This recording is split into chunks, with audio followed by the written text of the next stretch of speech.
মানে তার 4-5 দিন আগে নিউজ দেখলাম যে বিয়ের অনুষ্ঠানে সামান্য একটু কথা কাটাকাটিকে কেন্দ্র করে মেয়ের ভগ্নিপতি না খুব নিয়ারেস্ট একজনকে পিটিয়ে মেরেই ফেলেছে।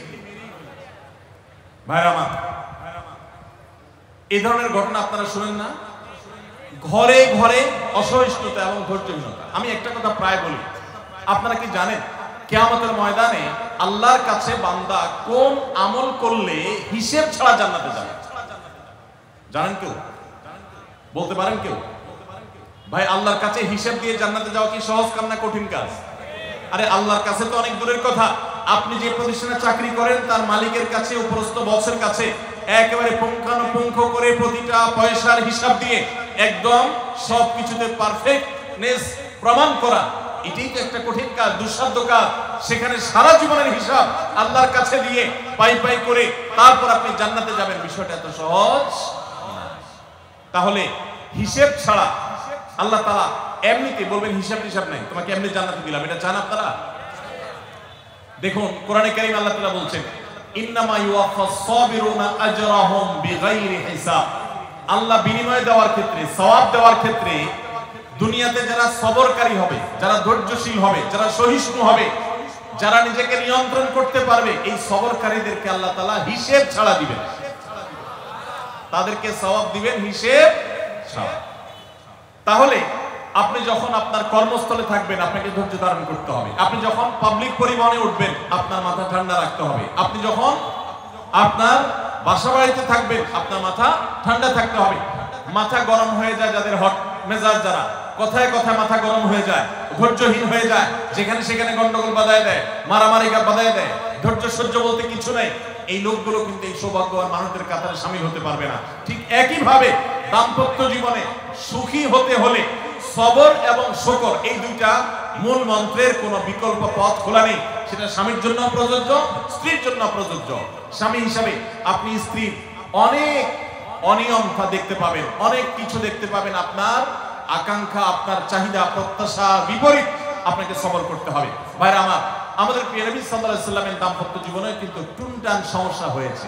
আপনারা মনে করতে পারেন নবী সাল্লাল্লাহু আলাইহি সাল্লামের ঘর, ওনার স্ত্রীগণ সাহাবী, তারা উম্মুল মুমিনিন আমাদের মা, এত মর্যাদাবান মানুষ তারা, তাদের আবার ঝামেলা হয়েছে। ভাই, দাম্পত্য জীবনে টুকটাক সমস্যা তাদেরও হয়েছে। প্রিয় নবী সাল্লাল্লাহু আলাইহি সাল্লাম নিজে একদিন বাসা ছেড়ে মসজিদে নববীতে এসে মন খারাপ করে বসেছিলেন, তিনি বাসায় যাচ্ছেন না, অভিমান করে। ওমর রাদিয়াল্লাহু তাআলা আনহু বিষয়টা বুঝতে পেরে তার মেয়ে যেহেতু নবী সাল্লাল্লাহু আলাইহি সাল্লামের স্ত্রী, তিনি সেখানে গিয়ে ভেতরে প্রবেশ করে তার সাথে কথা বলে তথ্য উদ্ঘাটন করে সেটা মিটমাট করার ব্যবস্থা করেছেন। স্বয়ং নবী করিম সাল্লাল্লাহু আলাইহি সাল্লামের জামাতা, ইসলামের চতুর্থ খলিফা আলী রাদিয়াল্লাহু তাআলা আনহু, তার মতো এত মর্যাদাবান মানুষ, তার ঘরে স্ত্রী হিসাবে আছেন কে? মুহাম্মদ সাল্লাল্লাহু আলাইহি সাল্লামের মেয়ে, জান্নাতের নারীদের সর্দার ফাতিমা রাদিয়াল্লাহু তাআলা আনহা। এত বড় মানুষ তারা, স্বামী স্ত্রী দুইজন, দুই দিককার নেতৃত্বে, একজন যুবকদের নেতৃত্ব দিবে, আরেকজন জান্নাতি যুবতীদের, নারীদের নেতৃত্ব দিবে। এত বড় মর্যাদাবান মানুষ, তাদেরও দাম্পত্য জীবনে কিন্তু টুনটান হয়েছে। একবার আলী রাদিয়াল্লাহু তাআলা আনহু এসে মসজিদে টানটান হয়ে শুয়েছিলেন মাটিতে, মনটা খারাপ, ঘরে একটু হালকা ঝামেলা হয়েছে, এই জন্য মসজিদে নববীতে এসে মাটিতে শুয়ে আছে। নবী করিম সাল্লাল্লাহু আলাইহি ওয়াসাল্লাম দেখে বুঝতে পেরেছেন, টের পেয়ে গেছেন যে কিছু একটা হয়েছে বাসায়। তখন তিনি জামাইকে ডেকে বললেন, কুম ইয়া আবা তুরাব, এই মাটির বাপ, মাটিতে শুয়ে আছে, এর জন্য রসিকতা করে বললেন, এই মাটির বাপ উঠো, দাঁড়াও দেখি কি হয়েছে বলো। ভাইরা আমার, দাম্পত্য জীবনে টুকটাক সমস্যা হবেই হবে। যারা বিয়ে করেন নাই আগে থেকে প্রস্তুত থাকেন, বুকে পিঠে ছালার বস্তা সব বেঁধে রেডি থাকে।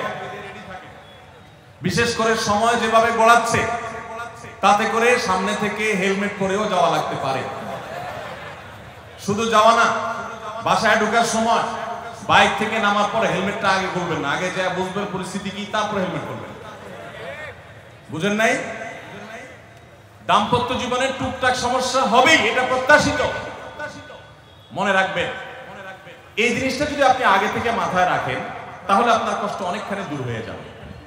আমরা অনেকে আকাশ থেকে নেমে পড়ি, কি বলে এত বড় সাহস, এই কথা বলতে পারে কেন? ভাই আশ্চর্য হচ্ছেন কেন? এর চেয়ে বেশি কথা বলতে পারে, মাথা বাড়ি মারছে, আরে ভাই ছুরি মারলে যে শুকর আদায় করে। বুঝেন না কথা? একই কথা বোনদের জন্য প্রযোজ্য। আমার মা বোনরা যারা শুনছেন তাদেরকে বলছি, আপনার স্বামীর একটা কথা শুনে আপনি আকাশ থেকে নেমে পড়ছেন, আকাশ ভেঙে পড়ছে মাথার উপরে, কি এটা বললো সে, আপনি ডিপ্রেসড হয়ে যাচ্ছেন। আরে বোন, ডিপ্রেসড হচ্ছেন কেন? এটা কেন? আরো শক্ত কথা আপনাকে বলতে পারে, এটা আপনি মাথায় রাখেন। কারণ দিন শেষে তিনি মানুষ, তার ভুল হতে পারে, একটা সময় তিনি তার ভুল বুঝতে পারেন। দাম্পত্য জীবনে যদি স্বামী স্ত্রী উভয়ে যদি ধৈর্যশীল না হয়, সবরকারী না হয়, হুটহাট রিয়াকশন করে ফেলে, কখনো দাম্পত্য জীবনে সুখী হওয়া সম্ভব নয়। মনে রাখতে হবে, একসাথে থাকতে গেলে, দুইটা পাতিল একসাথে থাকতে গেলে টুনটান লাগে না, বাধা হয় না? আপনার কাছে যদি কেউ এসে গাল গল্প দেয়, দেখবেন অনেকে গাল গল্প দেয়। গাল গল্প দেওয়া লোক আছে না নাই? ভাই 30 বছর সংসার করেছি, জীবনে আমাদের একটা কথা হয়, ডাহা মিথ্যু। এ লোক ডাহা মিথ্যু। আপনার 50 বছরের সংসারে কোনো বিষয় হয় না, হ্যাঁ ঝগড়া করেন না সেটা ভিন্ন বিষয়, কিন্তু ভিন্ন মত হবে না, দ্বিমত তৈরি হবে না, নিজেদের মধ্যে ভুল বোঝাবুঝি তৈরি হবে না, একবারও হবে না জীবনে, অসম্ভব। মুহাম্মদ সাল্লাল্লাহু আলাইহি ওয়াসাল্লামের ঘরে যদি হয়ে থাকে, আলী রাদিয়াল্লাহু তাআলা ফ্যামিলিতে যদি হয়ে থাকে, সাহাবীদের ঘরে ঘরে যদি হয়ে থাকে, আপনি কি? মনে রাখবেন, এই সমস্ত ডাহা মিথ্যা কথা শুনে আপনি চিন্তা করেন, হায় হায় রে, তাহলে আমার বউটা এত ডাইনি। আর মহিলা চিন্তা করে, আমি স্বামীটা এত মানুষ, কত বড় ডাকাত। দেখো তার স্বামী স্ত্রী জীবনে কোনো কথা হয় না, আর আমার স্বামী ডেইলি একবার মা বাপ তুলে না গালি গালাজ করলে তার বাটা পেটে ব্যথা হজম হয় না। এই সমস্যাগুলো আছে না নাই? ভাইরা আমার, সবর করার জন্য, সবর করা সহজ হবে আগে থেকে যদি প্রস্তুত থাকেন যে এই সমস্যা হবে। আশরাফ আলী থানভী রাহমাতুল্লাহর নাম শুনছেন আপনারা? ভারত উপমহাদেশের এমন একজন আলেম ছিলেন, খুব বিচক্ষণ মানুষ ছিলেন, অনেক বিদগ্ধ মানুষ ছিলেন, অনেক বড় আল্লাহওয়ালা ছিলেন, নেককার মানুষ ছিলেন। তো থানভী রাহমাতুল্লাহর কাছে এক লোক এসে বলল, হুজুর, আমার বাসায় যখনই যাই দরজাটা খুলতে দেরি, আমার মাথার উপরে আকাশ ভেঙে পড়তে দেরি না, যেটাই করি, বাজার করে এনে তার হাতে দিলেও রাগ, রাখলেও রাগ, আমার সাথে সারাদিন শুধু ঘেউ ঘেউ করে, আর সহ্য করতে পারি না। আমার কোনো দোয়া দুরুদ আমল শিখাই দেন যে আমার এই বাসার অত্যাচারটা যেন থামে। তো থানভী রাহমাতুল্লাহ বললেন যে, শোনো, তোমার একটা বুদ্ধি শিখাই দেই, দোয়া দুরুদ না। বুদ্ধি হলো, এখন থেকে বাসায় গিয়ে দরজা নক করবা, যে নক করার আগে 1 মিনিটের মোরাকাবা করবা। কি করবা? মোরাকাবা বুঝেন? ধ্যান। ধ্যান এটা কল্পনার জগতে ডুবে যাবা 1 মিনিটের জন্য, জাস্ট 60 সেকেন্ড। কি ধ্যান করবা? দরজায় যায় থামবা, থেমে চোখ বন্ধ করে মাথাটা নিচু করে চিন্তা করবা, আমার ঘরের ভিতরে একটা কুকুর আছে, আর কুকুর মানুষ দেখলে কি করবে? ঘেউ ঘেউ করবে। অতএব এটাতে আমার রাগ মাত্র কিছু নাই, কুকুর কেন ঘেউ ঘেউ করছে এটা জিজ্ঞেস করার তার এক বোকামি। অতএব এটা আমি মাথায় কিছু নেব না, ইগনোর করব। কুকুর থাকলে কুকুর তো ঘেউ ঘেউ করবে, এটা চিন্তা করে এরপরে বিসমিল্লাহ পড়ে নক করবা। তো এই বুদ্ধি অনুযায়ী পরের দিন আসছে বাসা, আগে 1 মিনিট মোরাকাবা করছে, এরপরে দরজা নক করছে। যথারীতি দরজা খোলার পরেই শুরু হয়ে গেছে যুদ্ধ, ইউক্রেন রাশিয়া, এখন ইসরায়েলিরা। যুদ্ধ শুরু হয়ে যাওয়ার পর এই লোক অন্যান্য দিন সেও টুকটাক রিয়াকশন করে, হাতাহাতি, বকাবকি, দুই পক্ষ থেকে টুকটাক হামলা পাল্টা হামলা হতো। কিন্তু আজকে সেই লোকটা হামলা টামলা তার করা দূরের কথা, উল্টা সে মিটমিট করে হাসতেছে, এবং একটা পর্যায়ে আর নিয়ন্ত্রণ করতে না পারে ঠিক করে হেসেই দিচ্ছে। এবার বউ চিন্তা করতেছে কাহিনী কি? কারণ যারা ঝগড়া করে তাদের সাথে পাল্টা ঝগড়া না করলে কিন্তু মেজাজ গরম হয়। কদিন আগে শুনছেন না পত্রিকায় যে এক মহিলা স্বামীর ডিভোর্স দিচ্ছে, কেন? কারণ স্বামী ঝগড়া করে না। কদিন আগে পত্রিকা দিচ্ছে। এই মহিলা যখন দেখছে স্বামী হাইসা দিচ্ছে, সে এবার ঝগড়া করে থামায়া বলতেছে, ঠান্ডা মাথা বলছে, কাহিনী কি বলতো, তুমি হাসতেছো কেন? বল না না কিছু না। সে তো বলবে না। স্বামী মনে করছে হয়তো অন্য কোনো কাহিনী আছে, কোনোভাবে উদ্ধার করতে পারে না। পরের দিন আবার সেম কাহিনী, আবারও হেসে দিচ্ছে। মহিলা চিন্তা করছে ব্যাপার কি? বলে না, আজকে তো তোমার একদিন কি আমার একদিন, বলতেই হবে তো, কেন তুমি হাসতেছো? আমার আমার ঝগড়ার বিনিময়ে তুমি ঝগড়া না করে হাসতেছো, অপমান করতেছো, আমার ঝগড়ার কোনো দাম নাই, আমি কি কথা বলতেছি না, এগুলো কোনো মূল্য নাই।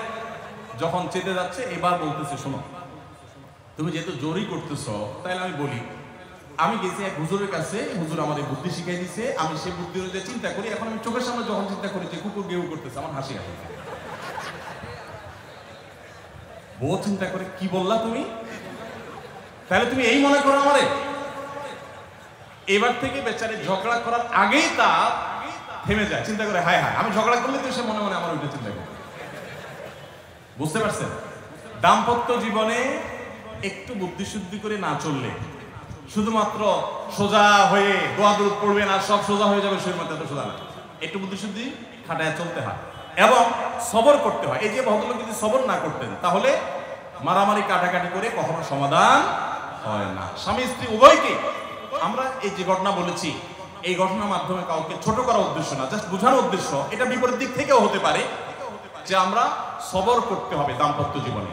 তাহলে আগে থেকে যদি এই ঘটনা বলার উদ্দেশ্য হলো যে এই ভদ্রলোক আগে থেকে যখন অপেক্ষা করছে যে হ্যাঁ অনাকাঙ্ক্ষিত কিছু হতেই পারে, তখন এটার জন্য প্রস্তুত থাকার কারণে আর তার ঝামেলা বাড়ে নাই, বরং কমছে।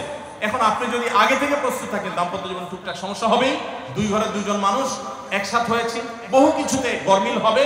অতএব আমরা সবর করব, ধৈর্য ধারণ করব, ভালো দিনগুলো দেখব।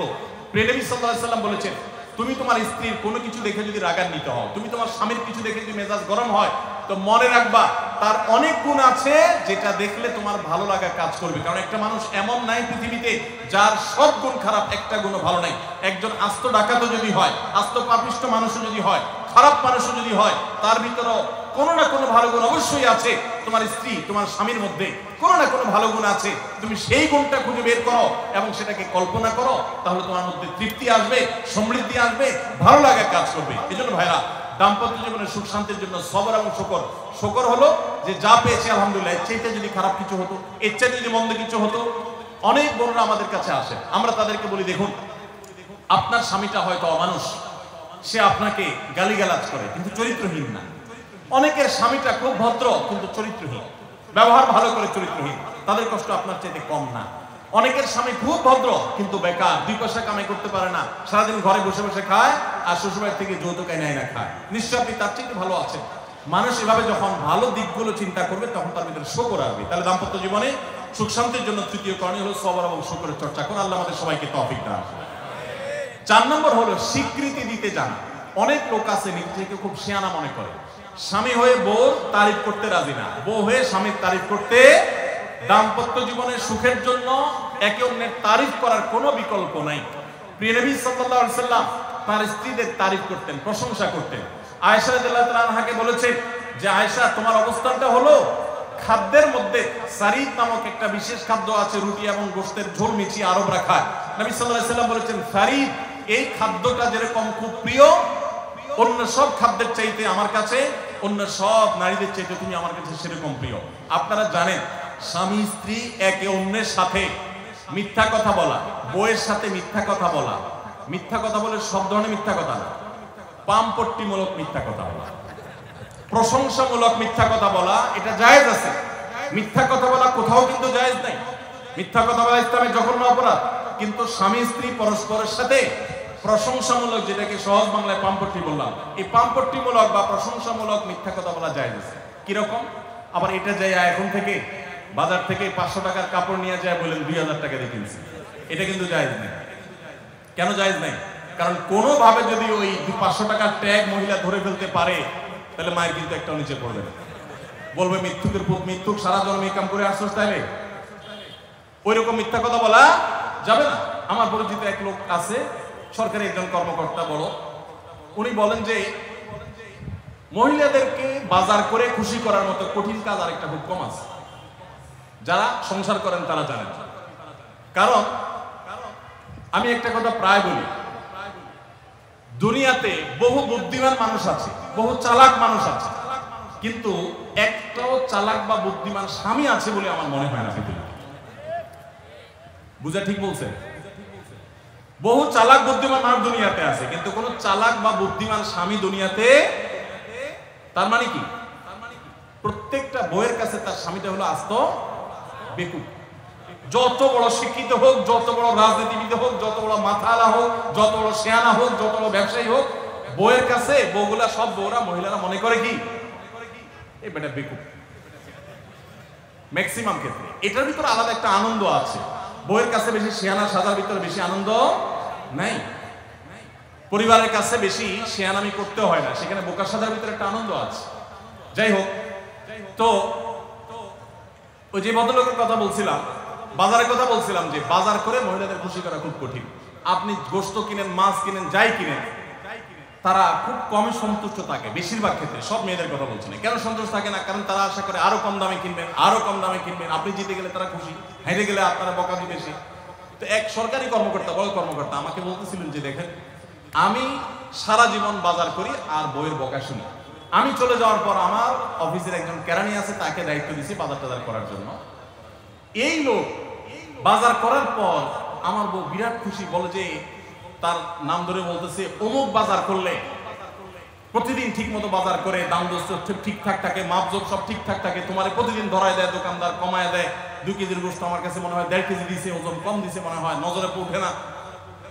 তো লোকটা বলেছে আমার খুব সন্দেহ হলো, একই দোকান থেকে আমিও আনি, সেও আনে, আর আমার তো ঠকানোর কথা না, পরিচিত দোকানদার। তাহলে মহিলা এই কথা বললো, তার ব্যাপারে কাহিনীটা কি? তারা ডেকে বলছে, বলো তো কাহিনী কি, সিক্রেটটা কি? তো লোকটা বলতেছে যে স্যার, সত্য বলতে কি, আমি গোস্ত 3 কেজি কিনলে ম্যাডামকে বলতাম 2 কেজি, 1000 টাকা কিনলে ম্যাডামকে বলতাম 500 টাকা। টাকা তো আপনি দিবেন, আপনার সাথে বোঝাপড়া হবে, কিন্তু আমি জানি বাসায় এটা বললে বউরা খুশি থাকে। তো এই জন্য আমি একটু কমায় কমায় বলি দাম, আর জিনিস কমায় কমায় বলি। তখন সে প্রতিদিন 2 কেজি মাংস যেটা দেখে আপনি আনেন, আজকে দেখে যে সে 1 কেজি মাংস ওই পড়ে, তখন সে তো খুশি হবেই স্যার।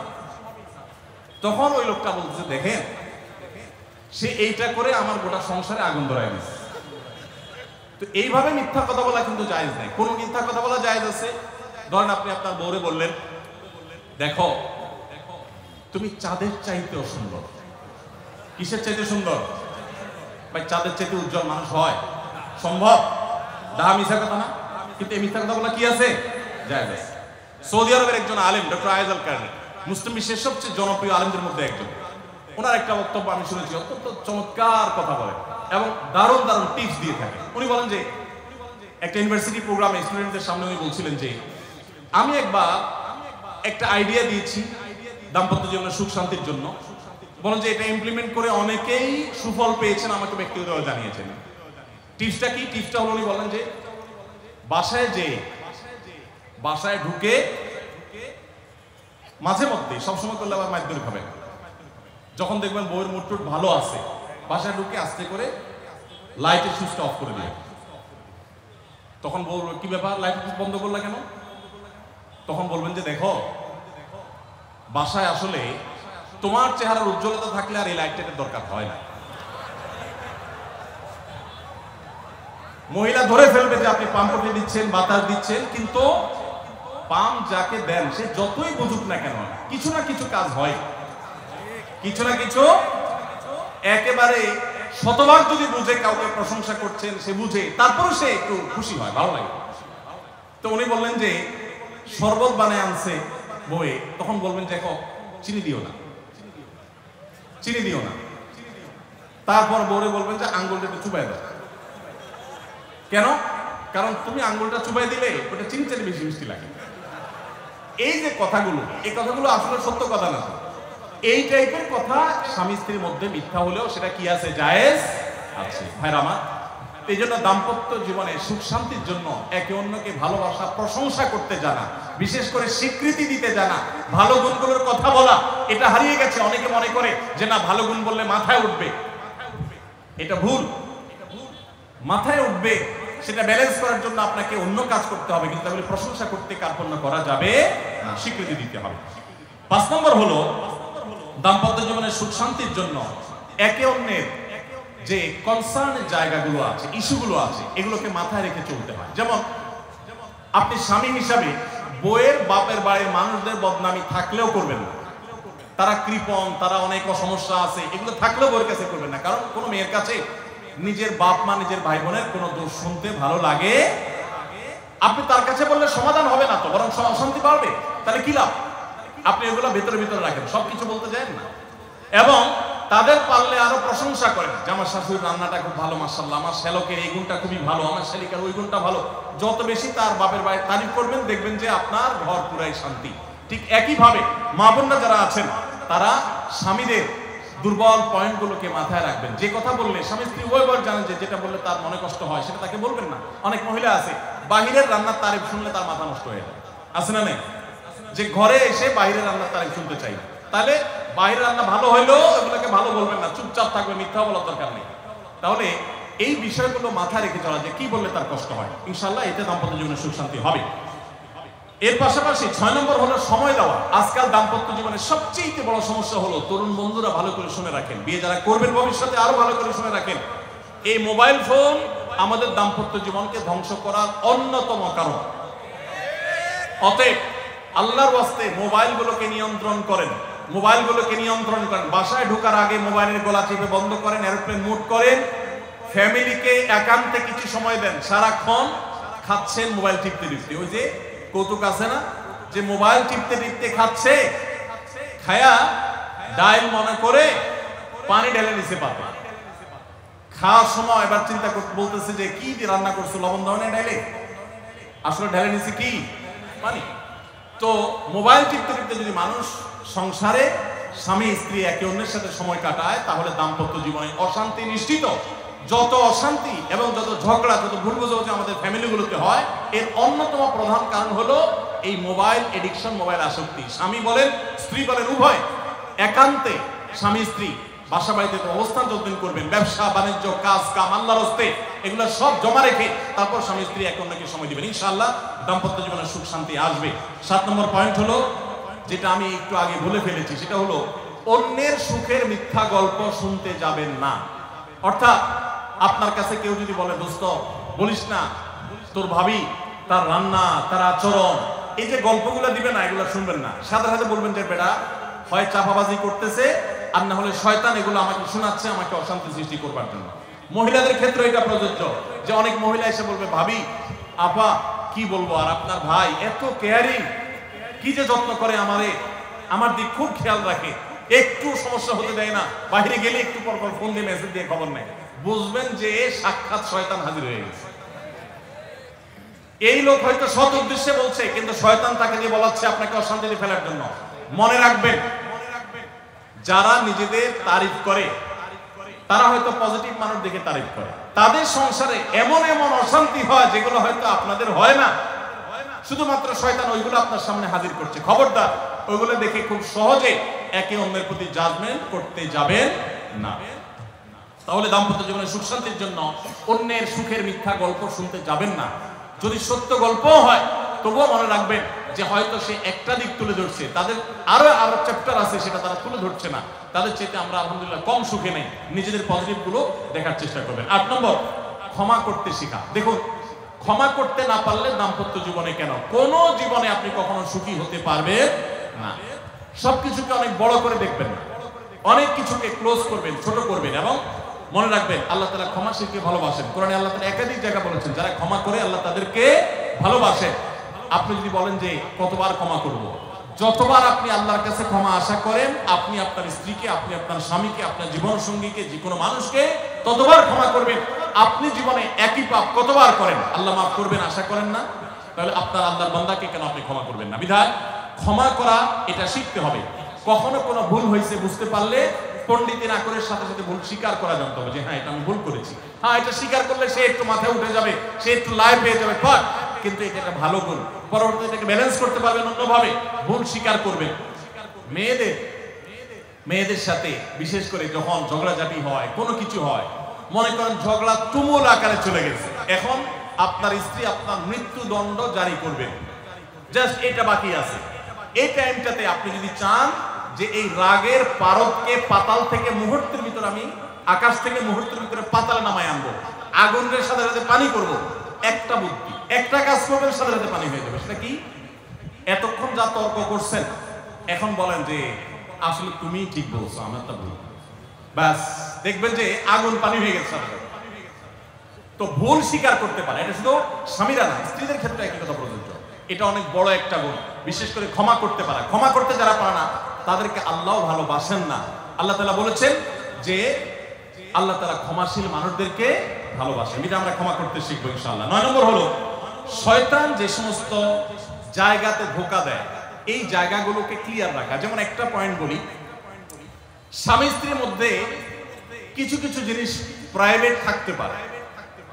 আপনার স্ত্রী আপনার শ্বশুর বাড়িতে ফোনে কথা বলেছে, কি বলেছে, আম্মা তোমার সাথে কি বলেছে, তোমার আব্বা কি বলেছে, তোমার ভাই কি বলেছে, ব্যক্তিগত বিষয়গুলো খুব বেশি খোঁচাখুচি করে জানতে যাবেন না।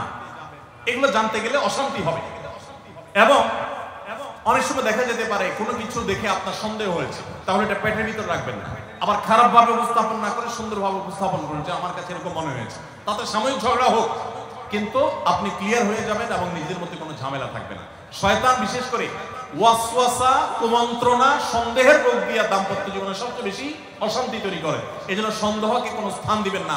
যখনই সন্দেহ আসবে বুঝবেন যে শয়তান এটা সৃষ্টি করছে। সর্বশেষ 10 নম্বর হলো শাসন করার যদি কখনো দরকার হয়, স্বামী হোক আর স্ত্রী হোক বা সাধারণ মানুষের ক্ষেত্রে এটা প্রযোজ্য, রাগের মাথায় কখনো শাসন করবেন না। শাসন করতে হলে মাথা গরম হয়ে গেছে একটু সবর করবেন, ঠান্ডা মাথায় শীতল মাথায় তারপরে শাসন করবেন। যখন রাগ উঠছে তখন কিছু বলতে যাবেন না। আপনার রাগ উঠছে আজকে, আপনি নিয়ত করেন আগামী 24 ঘন্টা পর এটার আমি বিচার করব, একটা বিহিত করব, এটার আমি কিছু একটা করে ছাড়বো। 24 ঘন্টা টাইম নেন, ইনশাআল্লাহ আপনি নিশ্চিত থাকেন 24 ঘন্টা পর যদি আপনি এটা নিয়ে বসেন তাহলে আপনার এই বসাটা অনেক বেশি হবে ন্যায়সঙ্গত। এটাতে কোনো প্রকার সীমালঙ্ঘন থাকবে না, রাগের চোটে অন্যায় আচরণ হবে না, জুলুম হবে না, বাড়াবাড়ি হবে না, যথাযথ শাসন হবে। যে কোনো মানুষের ক্ষেত্রে এটা প্রযোজ্য। আপনার একটা ছেলে এমন কোন অন্যায় কাজ করছে, আপনি এখন তাকে মাথা হট হয়ে গেছে, এখন শাসন করতে গেলে জুলুম হয়ে যেতে পারে। একটু সবর করেন, সময় নেন, দেখবেন রাগটা প্রশমিত হয়ে লেভেলে চলে আসছে। এরপর যদি শাসন করেন দেখবেন জুলুম হবে না। তো স্বামী স্ত্রী উভয়ের ক্ষেত্রে একই কথা প্রযোজ্য। ঝগড়া যখন করতে মন চায়, মেজাজ যখন গরম হয় তখন না করে একটু পরে করেন। আমি সৌদি আরবে প্রবাসে যখন ছিলাম আমি দেখেছি অনেক বাংলাদেশি ভাইরা, তখন নেটের এত বেশি প্রচলন ছিল না, তারা মোবাইলে একটার পর একটা কার্ড রিচার্জ করতো 50 রিয়াল 100 রিয়াল দিয়া। কেন? শুধুমাত্র বউয়ের সাথে ঝগড়া করার জন্য। যখনই দেখলেন যে ঝগড়া শুরু হয়ে গেছে তখন সাথে সাথে মোবাইলটা অফ করে পাবেন। অফ করে 3 দিন মাত্র রাখেন, অন্য একটা নাম্বার বাটন ফোন দিয়ে আপাতত অফিসের কাজ কাম ছাড়েন, আর বউয়ের সাথে যোগাযোগের নাম্বারটা 3 দিনের জন্য বন্ধ রাখেন। 3 দিন পরে মোবাইলটা আস্তে করে ওপেন করেন। এবার নিয়তি করেন যে ঝগড়া এটাই হবে। বরে বলবেন দেখো তোমার সাথে ঝগড়া এখানে এই পর্যন্ত থামতেছে, আমরা এখান থেকে আবার শুরু করবো ইনশাল্লাহ 3 দিন পর। 3 দিনের বিরতি দিচ্ছি, যুদ্ধ বিরতি, যথারীতি 3 দিন পরে আমরা আবার শুরু করব। 3 দিন পরে যদি শুরু করেন, আমি তো দায়িত্ব নিয়ে বলতে পারি, লিখিত দিতে পারি আপনাকে, 3 দিনের পর যখন আবার নতুন করে শুরু করবেন ইনশাআল্লাহ দেখবেন আগের ঝগড়ার যে দুইজনের একজনেরও আর কিছুই নেই। এখন বউরে যদি বলেন 3 দিন পরে ফোন দিয়ে বলেন হ্যাঁ বলো তুমি জানি কি বলতেছিলা, দেখবেন যে আর কথা খুঁজে পায় না। আর আপনিও যদি বলেন যে হ্যাঁ আমি জানি কি বলতেছিলাম, দেখবেন এখন ঝগড়া করে জুট পাবেন না, গিয়ার একেবারে নরমালে চলে আসছে। এই জন্য ভাইরা রাগ যখন হয় ওই টাইমটাতে ঝগড়াঝাটি করতে হয় না। তাহলে সেক্ষেত্রে দাম্পত্য জীবনে অশান্তি থেকে অনেকখানি বাঁচা যায়। যে ঠিক আছে আমরা ঝগড়া করবো, এই বিষয়ে আমরা এখন কথা বলবো না, কালকে কথা বলবো, একটু অপেক্ষা করে, উভয়ের জন্য সেখানে কল্যাণ থাকবে। আল্লাহ তাআলা আমাদের সবাইকে এই সব বিষয়গুলোকে দেখে মেনে চলার তৌফিক দান করুন। আমি আবারও বলছি এই 10টা পয়েন্ট। নাম্বার 1, দাম্পত্য জীবনের সুখ শান্তির জন্য আল্লাহ তাআলার কাছে অনবরত সূরা ফুরকানের 74 নম্বর আয়াতে যে দোয়াটা আছে, রব্বানা হাব লানা মিন আজওয়াজিনা ওয়া যুররিয়াতিনা কুররাতা আয়ুন ওয়াজআলনা লিল মুত্তাকিনা ইমামা, এই দোয়া এছাড়া সাধারণভাবে আল্লাহর কাছে দোয়া করতে থাকে, আল্লাহ জীবনে যেন সঙ্গী হিসেবে যাকে পাবো সে যেন আল্লাহ ভীরু হয়, মুত্তাকি হয়, ভালো মানুষ হয়। এরপরও যদি খারাপ মানুষ পড়ে যায় তো মনে রাখবেন ফেরাউনকে আল্লাহ তাআলা আসিয়ার মতো নেককার মানুষ দিয়েছেন, আসিয়ার মতো নেককার মানুষের কাছে ফেরাউনের মতো অত্যাচারী স্বামী দিয়েছেন। আবার আল্লাহ তাআলা নূহ আলাইহিস সালামের মতো মানুষকে, লূত আলাইহিস সালামের মতো মানুষকে তাদের অবাধ্য এবং আল্লাহর প্রতি ঈমান আনে নাই এমন নারী এমন স্ত্রী দিয়েছেন। অতএব পরীক্ষা হিসাবে নেবেন, কিন্তু দোয়া করতে থাকবেন। নাম্বার 1 হলো দোয়া করতে থাকা। 2 নম্বর হলো জীবন সঙ্গী নির্বাচনের ক্ষেত্রে ধার্মিকতাকে সবকিছুর উপরে প্রাধান্য দিবেন। ধার্মিকতা থাকলে বাকি সবকিছুতে কম্প্রোমাইজ করবেন, এক্ষেত্রে কম্প্রোমাইজ করবেন না। অনেকে বলে মেয়ে যদি বলে না ধার্মিক ছেলে ছাড়া আমি বিয়ে বসবো না, তো বাপ মা বা অন্য অনেকে বুঝায় যে না তুমি একটু কম্প্রোমাইজ করো, ছেলেকে পরে নামাজি বানাই নিও, ছেলের টাকা পয়সা আছে এটা ঠিক রাখো, নামাজি পরে বানাই নিও। সব সময় রেডিমেড পাইলে আপনি আর বানাতে যাবেন কেন? আগে দিনদারিতা দেখবেন, টাকা পয়সা ওরা বানাই নেওয়া যাবে, অন্য কিছু বানাই নেওয়া যাবে, কিন্তু দিনদারিতা সবকিছুর উপরে যেন থাকে। 3 নম্বর হলো সবর এবং শুকর। স্বামী স্ত্রী উভয়কে এটা যদি চূড়ান্ত ভাবে অবলম্বন না করে দাম্পত্য জীবনের শান্তি সম্ভব না। 4 নম্বর হলো একে অন্যের ভালো কাজগুলোর স্বীকৃতি দিতে জানতে হবে এবং প্রশংসা করতে জানতে হবে। এটা অনেক বড় একটা গুণ স্বামী স্ত্রী, পরস্পরের প্রশংসা করতে পারা, এবং প্রশংসা করাটা একটা ভালো গুণ স্বামী স্ত্রীর। প্রশংসা করতে গিয়ে মিথ্যা বললে, বাড়িয়ে বললেও এটা গুনাহ হবে না, স্বামী স্ত্রীর ক্ষেত্রে শুধুমাত্র এটা স্পেশাল। আর 5 নম্বর হলো স্বামী স্ত্রী পরস্পরের দুর্বল জায়গাগুলোতে আঘাত করা যাবে না। যে জিনিসটা কথা বললে তিনি মনে কষ্ট পান, ওইটা তাকে বলা যাবে না, ওইগুলো থেকে এড়িয়ে চলতে হবে। যে এই বিষয়ে তিনি কথা বলতে চান না, স্বামী তার মায়ের বিষয়ে কিছু বলে রাগ হয়ে যায়, তাহলে বিষয়ে আমি কোনো কথা বলবো না, ভুল থাকলেও সেগুলো দেখো না দেখার ভান করবো, সবর করবো। আর 6 নম্বর হলো স্বামী স্ত্রী একে অন্যকে সময় দিবেন। সময় যদি দেন, এখন মহিলারাও সময় দেন না, পুরুষরাও সময় দেন, এই জন্যই ভুল বোঝাবুঝি তৈরি হয়, দূরত্ব তৈরি হয়। এখন ভালোবাসা আদান প্রদান করার জন্য SMS, হোয়াটসঅ্যাপ, মেসেঞ্জার, বিভিন্ন রকমের যোগাযোগের মাধ্যম আছে, ফোন আছে, ভিডিও কল আছে। এত মাধ্যম থাকা সত্ত্বেও ভালোবাসা কম। এর অন্যতম কারণ হলো যে সবকিছু এখন অনলাইন করে ফেলছি আমরা, একান্তে একে অন্যকে আমরা সময় দেই না। সময় দেওয়াটা হলো একটা বড় কাজ। 7 নম্বর হলো অন্যের সুখ শান্তিতে আছে, তাদের ঝগড়াঝাটি হয় না, তারা একে অন্যের প্রতি খুব কেয়ারি। এই সমস্ত গল্প শুনে, মিথ্যা গল্প কিংবা সত্য গল্প শুনে প্রতারিত হতে যাবেন না। মনে রাখবেন আপনি তার চাইতে অনেক দিক থেকে সুখে আছেন, সেটা হয়তো আপনার মাথায় আসছে না, আপনি খুঁজে বের করেন, নিশ্চয়ই অনেক সুখের পয়েন্ট আল্লাহ আপনাকে দিয়ে রেখেছেন। আর 8 নম্বর হলো একে অন্যকে ক্ষমা করতে জানতে হবে, কোনো কিছু ভুল হলে স্বীকার করতে জানতে হবে। 9 নম্বর হলো একে অন্যের প্রতি সংশয় করা, সন্দেহ করা রোগ থেকে বেঁচে থাকতে হবে। সন্দেহ করা খুবই খারাপ জিনিস এবং সন্দেহের সূত্র তৈরি হতে পারে, সেই পথগুলো বন্ধ করে ফেলতে হবে। আর 10 নম্বর হলো যদি একে অন্যের কোনো ভুল সংশোধন করতেও হয়, রাগের মাথায় সেটা করা যাবে না, বরং ঠান্ডা মাথায় করতে হবে। ঠান্ডা মাথায় যখন একটু ফ্রেশ হবেন, নরমাল হবেন, তারপরে করতে হবে ইনশাআল্লাহ, তাহলে ব্যালেন্স হবে এবং জুলুম হবে না। আল্লাহ তাআলা আমাদের সবাইকে সুখী দাম্পত্য জীবন নসিব করুন না, আমিন। আমাদের দাম্পত্য জীবনের সুখ শান্তির উপরে আমাদের জান্নাত অনেকখানি নির্ভর, আমাদের জাহান্নাম থেকে মুক্তি অনেকখানি নির্ভর। কারণ দিনদার জীবন সঙ্গী সঙ্গিনী না হলে, জীবন সঙ্গী সঙ্গিনী মুত্তাকি না হলে জান্নাতের পথের যাত্রাটা অনেক কঠিন হয়ে যায়। এজন্য পরস্পরের জন্য দোয়াও করতে থাকবো, চেষ্টাও করতে থাকবো। আল্লাহ তাআলা আমাদের সবাইকে সেই তৌফিক দান করুন। জাযাকুমুল্লাহু খাইরা ওয়া আখিরু দাওয়ানা আলহামদুলিল্লাহি রাব্বিল আলামিন। যেহেতু গভীর হয়ে গেছে, আমরা